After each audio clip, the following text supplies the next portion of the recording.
ratusan sopir ambulans mendapatkan pelatihan penanganan kedaruratan di jalan serta tata tertib berlalu lintas ambulans. Sebanyak 706 peserta calon perangkat desa yang memperebutkan 187 formasi mengikuti ujian di Aula Hotel UTJ bersama Unisbank sebagai pihak ketiga. Kebahagiaan dirasakan para pengrajin telur asin di Brebes, Jawa Tengah. Pasalnya, kebijakan yang memperbolehkan mudik akan membuat toko oleh-oleh ramai dikunjungi pembeli. Selamat sore pemirsa, bersama saya Amanda Soraya, inilah Jateng hari ini. Menghadapi arus mudik lebaran tahun 2022, sebanyak 125 sopir ambulan di wilayah Kabupaten Kendal dan Batang dibekali ilmu cara menolong pasien ketika ada kedaruratan maupun kecelakaan lalu lintas di jalan, sehingga ketika akan menolong, para sopir mengerti langkah apa yang harus dilakukan.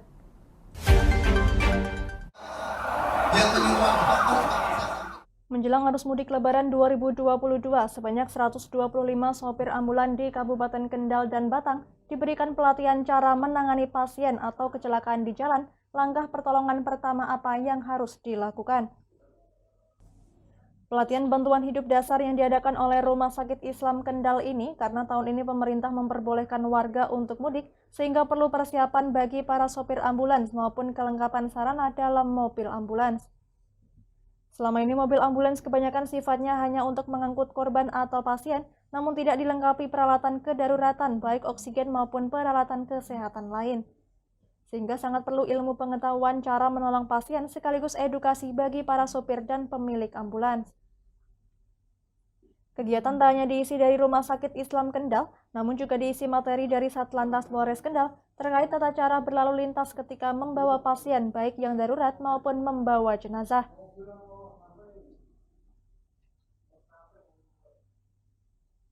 Salah satu peserta sopir ambulans dari Limbung, Kabupaten Batang, Suparno mengatakan sangat berterima kasih pada RSI yang sudah melatih dan membekali ilmu pada sopir ambulans. Cara menangani pasien atau korban kecelakaan di jalan apa yang harus dilakukan dan bagaimana caranya. Dengan pelatihan ini, para sopir tahu tata cara menolong pasien maupun korban kecelakaan. Pertama kami mengucapkan dari RSI Kendal yang mana telah memberikan fasilitas untuk driver-driver ambulan di Kabupaten Batang dan Kabupaten Kendal. Terutama kami selaku koordinator dan selaku peserta di sini mengucapkan sangat terima kasih. Intinya kami telah diajari dengan BHD, bantuan hidup dasar. Bagaimana caranya untuk menangani dikala ada kecelakaan, di mana ada orang pingsan, di mana ada kegawat daruratan kepada masyarakat. Kita dikasih pembelajaran untuk bantuan hidup dasar tadi. Mudah sekali bisa dicermati, sangat mudah dan sangat bisa dicermati untuk kalangan kita sebagai driver ambulan. Oh, begitu, insya Allah kami bisa. Narasumber dari RSI Kendal Ade Prasetyo Nugroho menjelaskan, ini merupakan kesiapan mudik lebaran untuk mengantisipasi jika terjadi kecelakaan di jalan maupun pasien yang dibawa oleh ambulans. Bagaimana cara menangani atau memberikan pertolongan pertama jika terjadi kedaruratan di jalan? Jadi acara hari ini sebenarnya adalah bantuan hidup dasar kepada pasien yang tidak sadar. Tadi di CCP sama petugas kepolisian dari Polres Kendal ada beberapa alasan kenapa ada kecelakaan lalu lintas. Dan tadi ada beberapa kendaraan yang boleh melewati arus atau jalurnya dikhususkan.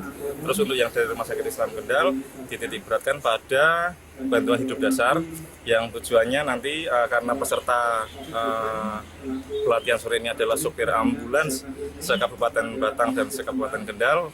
Tujuannya adalah misalkan nanti terjadi ada kegawatan yang tidak kita harapkan di jalan atau dimanapun tempatnya, petugas-petugas yang sudah mengikuti pelatihan ini bisa menerapkan apa yang sudah kita berikan penjelasan tadi.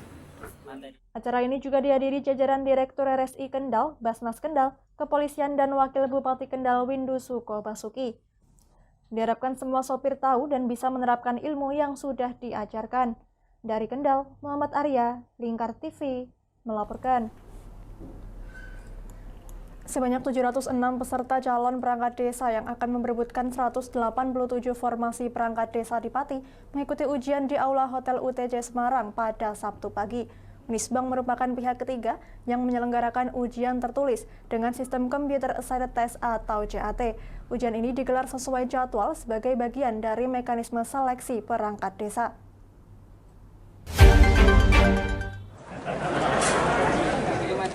Sebanyak 706 peserta calon perangkat desa yang akan memperebutkan 187 formasi perangkat desa di Pati mengikuti ujian di Aula Hotel UTJ Semarang pada Sabtu pagi. Ujian digelar dengan 2 shift, yakni pada pagi hari dan juga pada siang hari. Seperti diketahui, Universitas Tikubang atau Unisbank merupakan pihak ketiga yang menyelenggarakan ujian tertulis dengan sistem Computer Assisted Test atau CAT. Ujian ini digelar sesuai jadwal sebagai bagian dari mekanisme seleksi perangkat desa. Salah satu perwakilan Kepala Desa Hadi Mustamar mengaku bersyukur karena ujian perangkat desa digelar sesuai jadwal. Ia memastikan bahwa ujian ini berjalan dengan transparan. Ya, ini sesuai dengan jadwal hari ini ujian tertulis CAT yang kemarin sempat menimbulkan polemik, tapi alhamdulillah dari pihak Unisbank maupun dari kami yang sudah melakukan MOU dari pihak desa sepakat hari ini tetap dilaksanakan ujian tertulis. Kami bersama ketua panitia hari ini nanti langsung menandatangani berita acara. Jadi sesuai dengan jadwal yang sudah ditentukan oleh Tapem Kabupaten dan juga panitia desa. Hari ini semua desa melakukan ujian tertulis dan setelah ini nanti pengumuman skora di tingkat desa masing-masing. Seperti diketahui tepat sehari sebelumnya, yakni pada Jumat siang, puluhan kepala desa mendatangi Universitas Tikubang guna memastikan bahwa ujian tertulis tetap dilaksanakan sesuai jadwal, yakni pada Sabtu 16 April 2022. Hal ini menyusul pernyataan Ketua DPRD Pati Ali Badrudin yang merekomendasikan agar pelaksanaan ujian ditunda. Namun Bogi Yulistianto, Kades Sidoarjo, Kecamatan Wedari Jaksa mengatakan bahwa sebanyak 95 kades yang mengadakan pengisian perangkat bersepakat agar ujian tetap lanjut sesuai jadwal.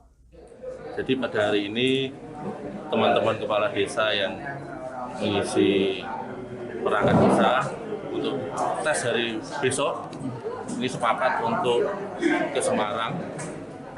Jadi untuk mempertanyakan atas apa yang berita yang muncul kemarin kepada pihak Universitas Tikubang.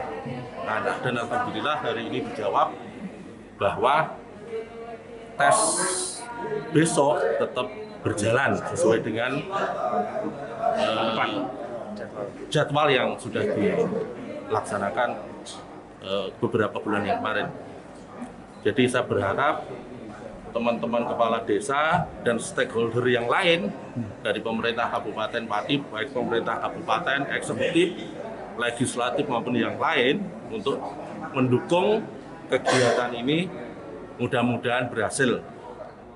Sementara itu, Rektor Unisbank Semarang Edi Winarno menegaskan bahwa pihaknya sudah melalui proses yang diadakan panitia seleksi perangkat desa untuk memfasilitasi kegiatan ujian tertulis. Pada Kamis 7 April lalu, pihaknya juga telah menandatangani perjanjian kerjasama dengan seluruh kepala desa yang mengadakan pengisian perangkat. Intinya kami sudah melalui proses yang diadakan oleh panitia seleksi di Pemkab Pati untuk memfasilitasi kegiatan seleksi ujian tertulis perangkat desa se-Kap Pati gitu ya. Dan setelah melalui beberapa tahapan seleksi, kami dinyatakan sebagai pemenang untuk melaksanakan kegiatan seleksi ini.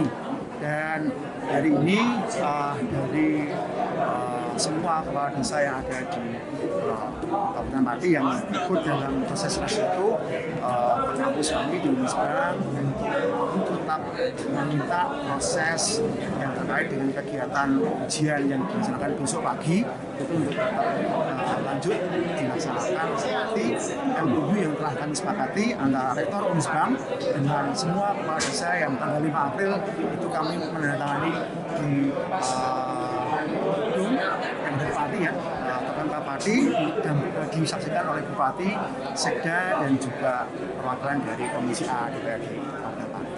Ujian perangkat desa yang digelar di Aula Hotel UTC Semarang pada Sabtu 16 April berjalan dengan lancar. Sebanyak 706 peserta tampak antusias mengikuti ujian perangkat desa yang digelar Kepala Desa bekerja sama dengan pihak ketiga ini, yakni Universitas Tikubang Semarang atau Unisbang. Dari Pati, Fajar Mukti, Lingkar TV, melaporkan. Jangan kemana-mana pemirsa, kami akan kembali usai jeda pariwara. Tetap bersama kami.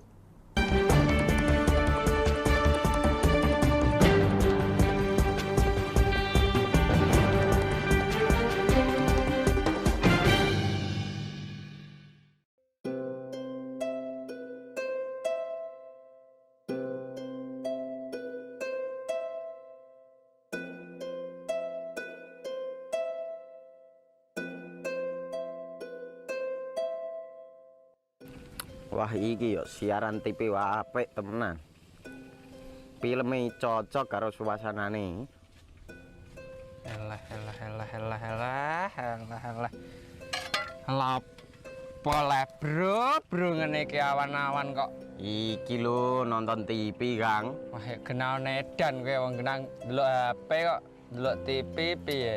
Wah kurang update kowe iki, Kang. Lho maksudnya piye kok ngarane aku update itu? Iki lho delok aku nonton TV tenan.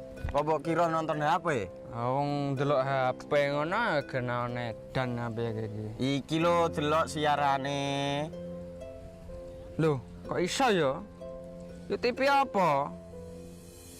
Jenenge Lingkar TV, Kang. Saiki erane TV kok ngene iki. Kok Lingkar TV nek dia awak dhewe panggone iso nonton TV lewat HP. Kok ngene iki. Ana film-film ngene iku ya? Iya, filme apik-apik kaya ngene iki. Awak dhewe nek sawah leren mbut gawe iso leren ndelok film-film ngene iki. Padha iso ngene iku. Iso, ora ketinggalan karo cah-cah kae. Lho. HP ku kok ora iso tak nggo ngono piye carane iki? Iki lho Rip, tak doi carane. Piye? Kowe buka Play Store. Play Store, Mas. Yo iku pokoke. Play Store apa? Ketik Lingkar TV. Engko lek wis ngono, klik install. Nah, engko wis ana metu menune Lingkar TV karek ndelok siaran apa ae. Film-filme apik-apik. Berarti film channel Lingkar TV metu nang kene kabeh ra? Iso. Filme wah cocok karo suasana cara didelok ya. Oh, wis iki iso iki. Iya metu kabeh ngene TV wah. Iya. Kondiange ya. Mangkane Lingkar TV filme apik-apik kabeh. Iya, aku ngene kok. Lagi reti iki aku malah. Sekolo Iya. ana bocah-bocah ajaki delok. Heeh, ben seru nang kene ya, Warwan. Wabek. Rene lo. Tak deloki apik-apik ana film Jos iki.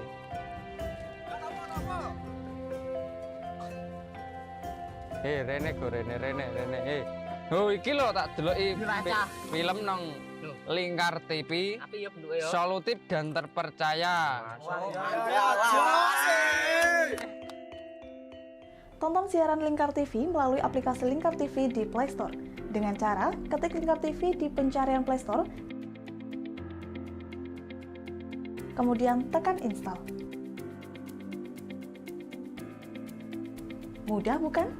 Nikmati tayangan-tayangan menarik dari Lingkar TV kapanpun dan dimanapun Anda berada.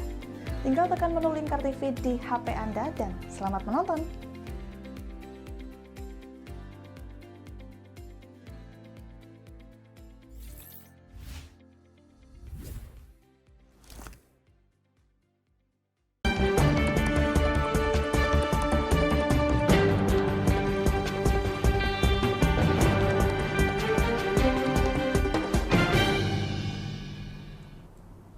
Masih bersama Jateng hari ini pemirsa, Kementerian Agama Kabupaten Kendal menargetkan 3.600 orang tervaksin booster selama 2 hari. Upaya ini untuk mendukung gerakan sejuta vaksin Kementerian Agama agar persentase capaian vaksinasi booster meningkat.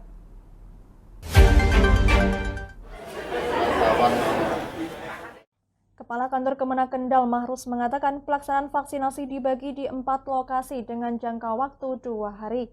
Hari pertama ditempatkan di kantor Kemenak Kendal dan Pondok Pesantren Aris Kalibungu, sedangkan pada hari kedua ditempatkan di Ponpes Darul Amanah Sukorejo dan MANU 4 Al-Ma'arif Boja atau MTSNU 2 Al-Ma'arif Boja. Total target sebanyak 3.600 orang selama 2 hari pelaksanaan.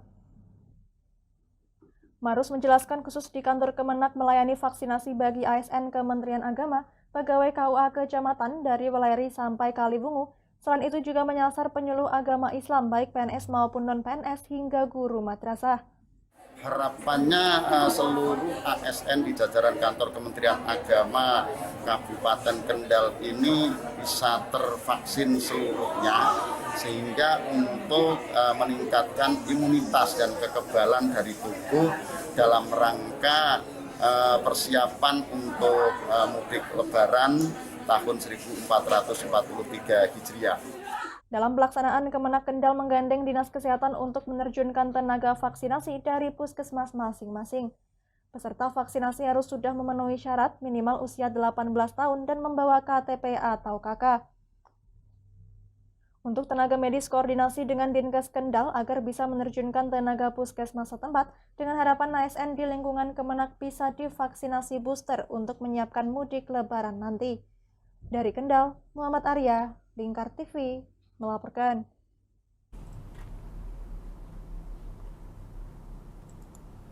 Layaknya judul sebuah film action, mudik seperti dendam dan rindu yang harus terbayar tuntas. Mungkin begitulah kiasan yang tepat untuk menggambarkan geliat kebangkitan ekonomi masyarakat, terlebih Kabupaten Brebes yang menjadi jalur mudik di pantai utara Pulau Jawa memiliki segudang potensi dalam memasarkan produk khas telur asin yang menjadi ikon. Seperti apa euforianya? Berikut kami sajikan dalam Serba-Serbi Ramadan.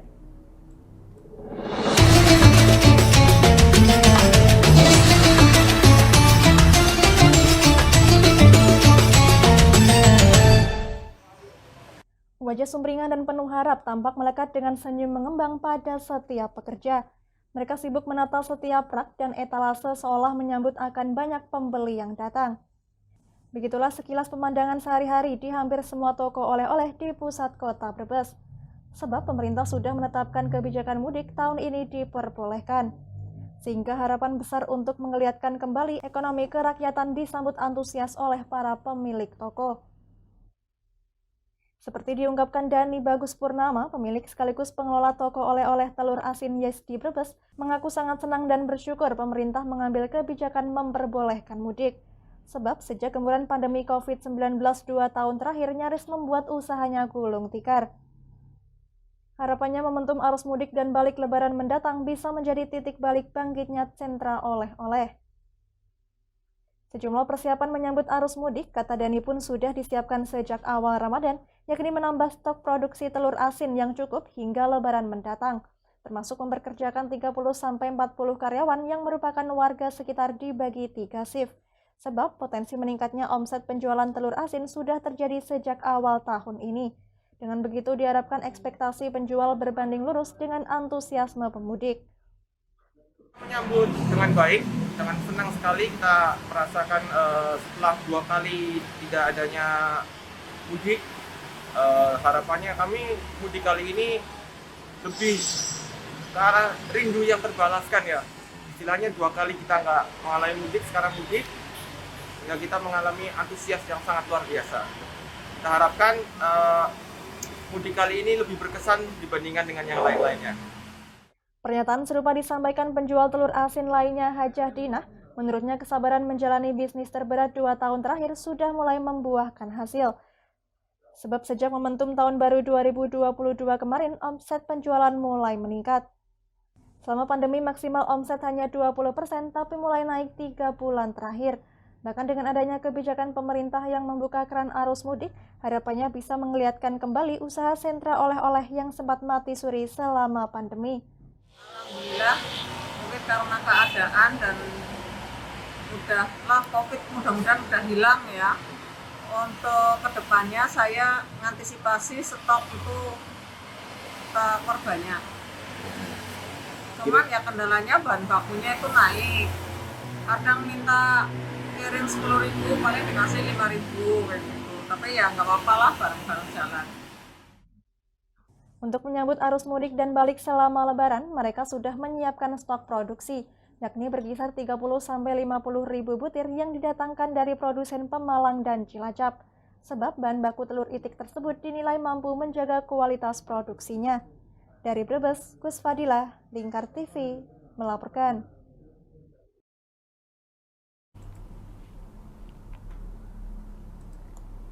Muhammad Hendro Kusumo atau yang lebih dikenal dengan sebutan Mbah Hendro merupakan seorang pendakwah sampai akhir hayatnya dan disemayamkan di Gambiran.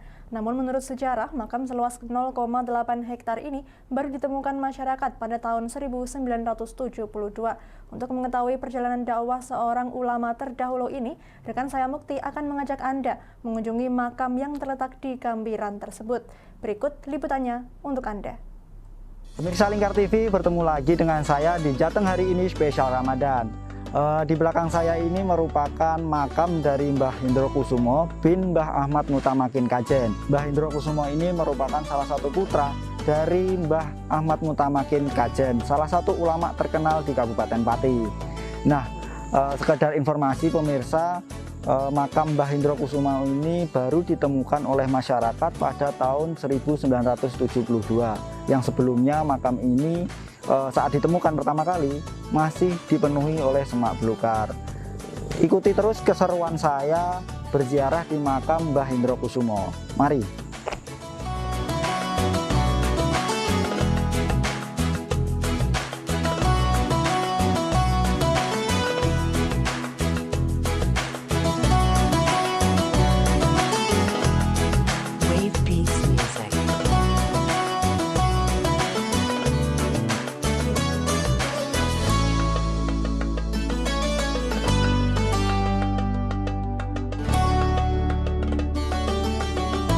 Mbah Hendro mempunyai nama lengkap Muhammad Hendro Kusumo, merupakan salah satu putra ulama masyhur di Kabupaten Pati, yakni Kiai Haji Mutamakin Kajen.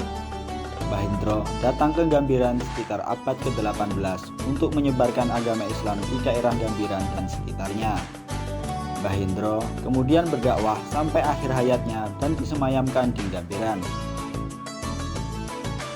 Makam Mbah Hendro Kusumo ini berlokasi di Dukuh Gambiran, Desa Sukoharjo, Kecamatan Margorejo, Kabupaten Pati.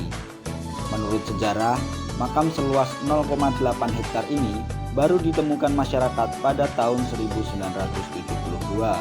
Awalnya, makam ini berbentuk gerumbul dan dipenuhi semak belukar.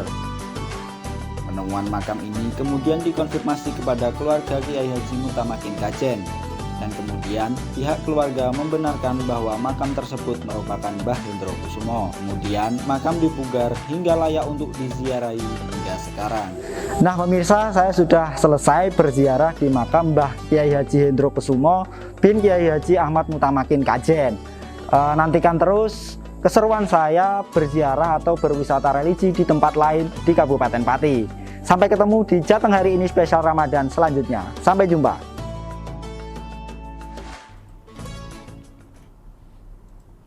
Serba-serbi Ramadan tadi sekaligus mengakhiri kebersamaan kita kali ini. Terus saksikan Jateng hari ini setiap pukul 17 waktu Indonesia Barat hanya di Lingkar TV. Akhirnya saya Manda Saraya, mewakili seluruh kerabat kerja yang bertugas, pamit dari hadapan Anda. Terima kasih dan sampai jumpa.